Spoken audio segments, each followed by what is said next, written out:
So, Demon Slayer has been out for a while. In fact, it's taken the internet by storm with every new episode, setting the bar higher and higher. So, you not hearing about it means you're living in a different dimension without anime or Demon Slayer, which should be a crime punishable by death, I think. And why the hell does that exist in the first place? Or you've just been avoiding it, waiting for the right time to break in and finally enjoy without the entire internet looking at you judgingly. That, or you loathe it with a burning passion. Hey, the hate train needs passengers too, right?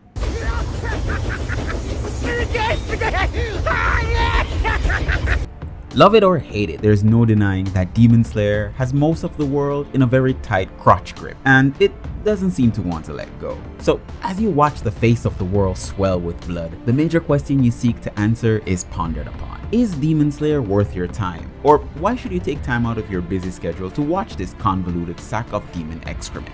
Hello, this is Kyle, your friendly anime connoisseur, here to guide you through this treacherous world of anime and occasionally serve you up some bangers. On today's menu, this one is sure to be spicy and leaves quite a kick.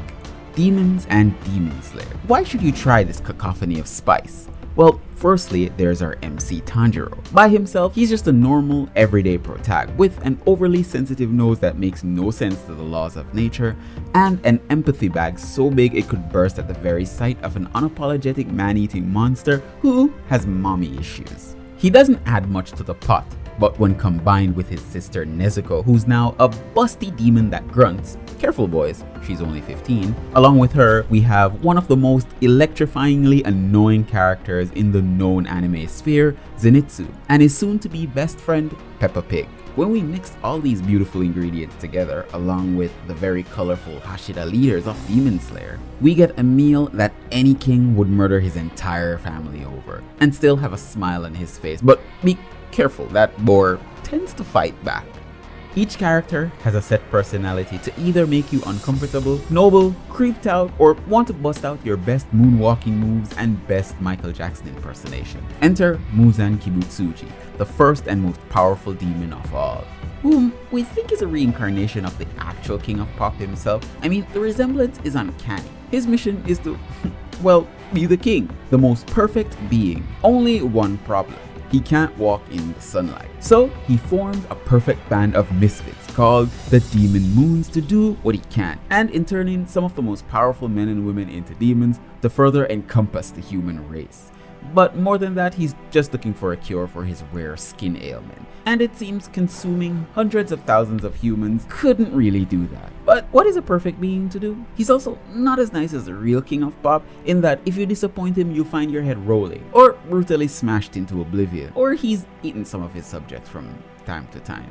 You know what? You'll just be brutally murdered without a care in the world. Also, he cross-dresses. Demon Slayer might seem like your everyday run-of-the-mill shonen anime, your teen MC, your underdeveloped antagonists, and their armies. But don't take it at face value, it has a lot more heart, especially in the manga, which isn't a bad read after all. I mean, the manga doesn't measure up to the stellar art of the TV adaptation, but it certainly has heart, and the author made sure to embed it right there in its pages, with much more detail and narration. Even with the most nuanced of topics, you'll be sure to understand what's going on, especially in the arbitrary power magic system that nobody really talks about. So let's highlight it for a quick second. This power system focuses around breathing styles that combine with special magical swords to grant the user superhuman abilities, which is especially needed in fighting these demons who, for all intensive purposes, are just glorified vampires with a hint of supernatural power. So once you decide to combine all these wonderful spices into one mix, the bland, the overly sweet, the salty, the sour, and savory into one huge pot, and let that simmer with great art, amazing plot, and even better music and voiceovers, you're sure to get an appetizing meal that will hit you right in the sweet spot. With every episode, there's a new revelation in something that you might have missed, and certainly the amount of heart that Demon Slayer has, it's sure to warm your heart. If you happen to want to see more of what you missed, I actually have an entire video series covering episode to episode of random facts and details that everyone probably missed. Check those out, it really helps out the channel. I'll leave a link in the description, and you'll probably see a link to your top right. But anyways, if you're still hung up on the whole power magic system of Demon Slayer and maybe it threw you for a loop, don't worry, demons also have an arbitrary power system based on how many humans they've eaten. Some of these abilities even bend space and time and create their own inter-pocket dimensions. Others can imbue their own special powers onto like spider webs to become razor sharp, but still super strong and nearly impossible to cut. To say Demon Slayer powers are overwhelming, it's an understatement. It's weird that humans even have a chance to fight against these creatures in the first place, isn't it? But that's the charm that it comes with. We love the underdog.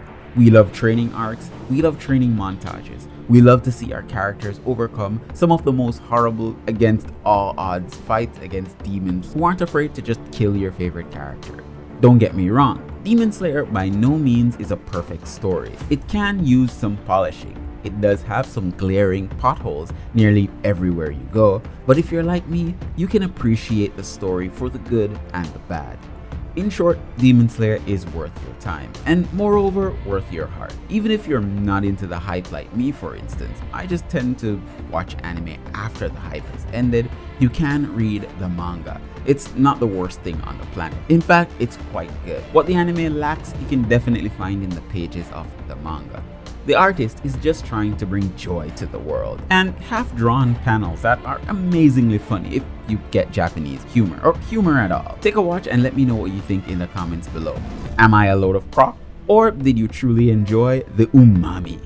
If you enjoyed this video, leave me a like and subscribe, it really helps the channel. We're aiming to get 3,000 subscribers before the end of the year, and it would really help out.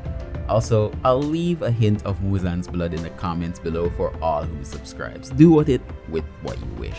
Thanks again for watching, and peace out V Nation, stay safe out there.